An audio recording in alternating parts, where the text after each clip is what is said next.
राधे राधे दोस्तों। आज की हमारी कहानी है जाट और जाटनी की बड़ी ही मजेदार कहानी, इसलिए कहानी को अंत तक जरूर सुने। एक गांव में एक जाट किसान अपने भरे पूरे परिवार के साथ रहता था। 2 बेटे, 2 बहुएं, पोते पोतियां और उसकी जाटनी। दोनों बेटे खेत के कामों में अपने बाप का हाथ बटाते और दोनों बहुएं चूल्हा चौका और बच्चों का सारा काम संभालती। घर में किसी चीज की कमी नहीं थी, मगर पूरा परिवार जाटनी के इशारे पर चलता। मजाल क्या, कोई भी काम उसके पूछे बिना हो जाए। अगर वो दिन को रात कहे और भैंस को गाय कहे तो बेटे बहू भी वही कहते। जाट किसान का भी 30-35 साल पहले जब विवाह हुआ था, तभी से हर काम में जाटनी की सलाह लेता था।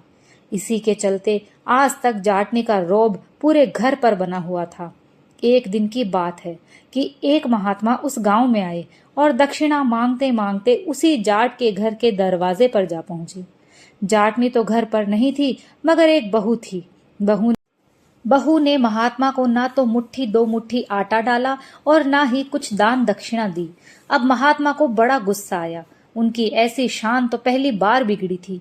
रास्ते भर बहू को कोसते हुए, भला बुरा कहते, बड़बड़ाते हुए जा ही रहे थे कि सर पर लकड़ियों का भारी गट्ठर उठाए बहू की सास यानी जाटनी मिल गई।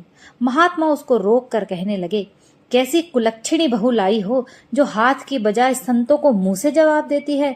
क्या एक मुट्ठी भर आटा और एक रोटी भी साधु से महंगी हो गई? महात्मा की कुत्ते जितनी भी इज्जत नहीं रखी। तुम्हारी बहू ने मुंह के सामने ही साफ मना कर दिया और कहने लगी, मुफ्तखोर साधुओं को देने के लिए आटा नहीं है। अब तो घर घर बहुओं का राज होने लगा है। थोड़े दिन बाद तो लगता है खुद भगवान भी भूखे मरने लगेंगे। महात्मा की बात सुनकर जाटनी आग बबूला हो गई। अविश्वास के भाव से पूछा, सच कह रहे हो महात्मा जी? महात्मा बोले, नहीं तो क्या, मैं झूठ बोल रहा हूँ। लगता है अब इन बहुओं के कारण हमें भी झूठ बोलना सीखना पड़ेगा, फिर तो ये दुनिया जीने के काबिल ना रहेगी। जाटनी कहने लगी, नहीं महाराज, आप अपने मुंह से ऐसी बात ना कहिए, सुनने से भी पाप लगता है। चलिए मेरे साथ। बड़ी आई नवाबजादी, जीभ न खींच लूं तो मेरे नाम पर जूती रखो। खड़े खड़े देख क्या रहे हैं, चलिए मेरे साथ। महात्मा ने जब सास का ये रंग ढंग देखा तो बड़ा खुश हुआ। बार बार मना करने पर उसके सर से लकड़ियों का गट्ठर अपने कंधे पर धरने के बाद ही वो उसके पीछे पीछे चलने लगा। सास गुस्से में तेज चलती हुई बहू को दनादन गालियां निकाल रही थी। सुनकर महात्मा जी को भी बड़ा आश्चर्य हुआ। ऐसी ऐसी गालियां तो उसने आज तक नहीं सुनी, पर मन ही मन बड़ा खुश भी था कि सास बहू के झगड़े में आज उसके पोबारा होने वाले हैं। लकड़ियों का भारी बोझ उसे फूलों की डलियों जैसा हल्का महसूस हो रहा था। उधर भार उतरने से सास का मुंह और अधिक खुलने लग गया था। घर पहुंचते ही महात्मा जी से जाटनी ने अपने लकड़ियों का गट्ठर लिया और दन दना कर अंदर पहुंच गई। गले की पूरी ताकत से बहू को झाड़ते हुए कहने लगी, बोल, तूने सचमुच महात्मा जी को मना किया क्या आटा डालने से?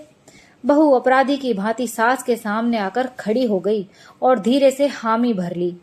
सास की तो आंच अब और तेज हो गई। कहने लगी, तेरी इतनी हिम्मत कि मेरे रहते हुए तू किसी को मना करे? महात्मा तो मन ही मन बड़े खुश हो रहे थे और सोचने लग रहे थे कि ये झोली तो आज छोटी पड़ जाएगी, बड़ी लाता तो अच्छा रहता। उन्हें क्या पता था कि सास इतनी भली है।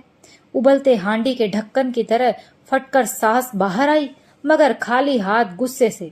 उसी लहजे में बोली, भला आप ही बतलाइए, मेरे रहते वो मना करने वाली कौन होती है? मरने के बाद भी उसकी ऐसी हिम्मत क्या हो जाए? मना करूंगी तो मैं करूंगी, यूं मुंह फुलाए क्यों खड़े हैं? हाथ पांव हिलाते मौत आती है क्या? खबरदार कभी इधर मुंह किया तो इस घर की मालकिन मैं हूं तो मैं ही हूं। एक बार नहीं 100 बार मना करूंगी। तुम जैसे मुफ्तखोरों के लिए आटा कहाँ से आए? फौरन अपना मुंह काला करिए और यहाँ से चलता बनिए। बेकार की झकझक करने से मुझे फुर्सत नहीं है। बेचारे महात्मा ने डरते सहमते अपने सर पर हाथ फेरा। सचमुच लकड़ी का गट्ठर तो जाटनी उतार ले गई थी, फिर ये बोझ क्यों लग रहा था? उसके पांव मानो धरती से चिपक गए हों। बड़ी मुश्किल से बेचारा वहां से गया। कुछ दिनों बाद ही पता नहीं महात्मा की बद्दुआ लगी या उसकी सांसें पूरी हो गई, जाटनी के सीने में अचानक दर्द उठा और उसकी मौत हो गई। पूरे परिवार पर तो समझो दुखों का पहाड़ टूट गया। घर चाहे हर चीज से भरा हो, मगर जाटनी की कमी जाट को अब पूरी तरह से खटक रही थी। जाटनी के रहते जाट को कभी किसी चीज की चिंता नहीं थी। जाट को जाटनी के मरने का इतना गहरा धक्का लगा कि अब जाट की तबीयत ज्यादातर खराब ही रहने लगी। समय जैसे तैसे कट रहा था। उधर बहुओं बेटों में भी तू तू मैं होने लगी। जाटनी के जीते जी ऐसा माहौल घर का कभी नहीं हुआ। फिर एक दिन दोनों बेटों ने अपने बाप से कहा कि हमारे खेत बांट दीजिए, अब हम एक साथ नहीं रह सकते। अब तो जाट भगवान से मौत मांगने लगा। हे भगवान, ऐसा दिन देखने से पहले मुझे उठा ले। पड़ोस के 2-4 बड़े बुजुर्गों ने जाट किसान के खेतों के और घर के 2 हिस्से कर दिए। बूढ़ा जाट अब 1 महीने बड़े बेटे के पास रहता और 1 महीने छोटे बेटे के पास रहता। रह रह कर उसे अपनी घरवाली याद आती और छिप छिप कर आंसू बहाता। थोड़े दिन वे अपने बूढ़े पिता को खाना खिलाते रहे, परंतु कुछ दिनों बाद खाना परोसते समय उनकी पत्नियां नाक भौं सिकोड़ती जाती और कहती जाती, इस बूढ़े को दिन भर बैठा बैठा खाट तोड़ता है, इसे ऐसे कब तक खिलाएं और रोटियां हजम करता है। बहुओं के तानों को सुनने के अलावा अब जाट के पास कोई दूसरा चारा नहीं था। वो चुप रहकर सब सहता। एक दिन दोपहर हो गई, किसी ने उसे खाना नहीं दिया। वो भूख से बिलबिलाता हुआ बोला, बेटा खाना दे दो। बहू जल्दी से बाहर आई और कहने लगी, आज खाना नहीं बचा है, शाम को ही खा लेना। बहू का ऐसा रूखा जवाब सुनकर वो अपनी दूसरी बहू के पास गया और उससे खाना मांगा तो दूसरी बहू बोली, इस महीने बड़ी के साथ खा रहे हो, मेरी बारी तो अगले महीने आएगी। किसान अब कुछ दिनों के लिए तीर्थ को चला गया और कई दिनों बाद लौटा। बूढ़े को इतने दिनों बाद देखकर उसके बेटे और बहुओं को बड़ा आश्चर्य हुआ। बड़ी बहू ने उसे गौर से देखा तो उसकी नजर कमर में लटकी एक थैली पर अटक गई। वो सोचने लगी कि जरूर थैली में धन है। झट घूंघट काढ़ आगे बढ़कर बोली, कहाँ चले गए थे बापू, आइए बैठिए और भोजन कर लीजिए। छोटी बहू ने जब ये सुना तो उसे बड़ी तसल्ली हुई।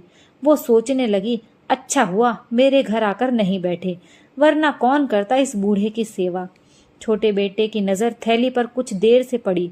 उसने ये बात अपनी पत्नी को बताई और कहने लगा, देख कल बापू को अपने घर बुला लाना, बड़े प्रेम से उसका दिल जीतने की कोशिश करना, वरना मेरे भाई की पत्नी बड़ी चतुर है, पूरी थैली को हजम कर जाएगी। अब दोनों बेटे और बहुएं बूढ़े की सेवा करने लग गए। दोनों बहुएं खाने पीने का ध्यान रखने लगी। बूढ़ा उस थैली को कभी अपनी कमर से अलग नहीं रहने देता। सोते समय भी अपने तन से चिपकाए रहता। उसके बेटे और बहू की नजर सदा ही उस पोटली पर अटकी रहती। एक दिन ऐसा आया कि बूढ़ा स्वर्ग सिधार गया। किसी को बाप के मरने का गम नहीं था, परंतु दोनों बेटों को थैली खोलने की जल्दी पड़ी थी, जो मरे बूढ़े की कमर से बंधी थी। बड़े भाई ने थैली खोलनी चाही तो छोटा भाई बिगड़ पड़ा। दोनों भाई अपने अपने ढंग से थैली पर हक जताने लग गए। पड़ोस वालों ने जब शोर सुना तो वहीं आ गए। उन्होंने उन्हें लड़ने से रोका और कहा, थैली के धन को तुम आधा आधा बांट लो, लड़ क्यों रहे हो। गांव के सरपंच ने जब थैली को खोला तो दंग रह गया। उसमें मिट्टी के कंकड़ पत्थर छोटे छोटे टुकड़े भरे थे।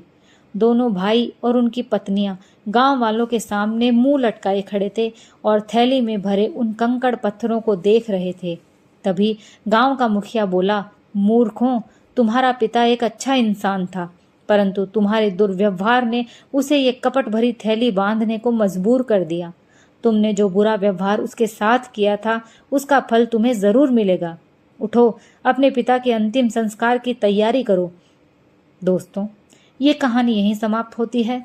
अगर आपको कहानी पसंद आई हो तो प्लीज़ लाइक और शेयर कीजिए, और अगर आप मेरे चैनल पर नए हैं तो प्लीज़ चैनल को सब्सक्राइब कर लीजिए, क्योंकि मैं रोज़ आपके लिए ऐसी ही अच्छी अच्छी कहानियाँ लेकर आती हूँ। कहानी सुनने के लिए आप सभी का बहुत बहुत धन्यवाद।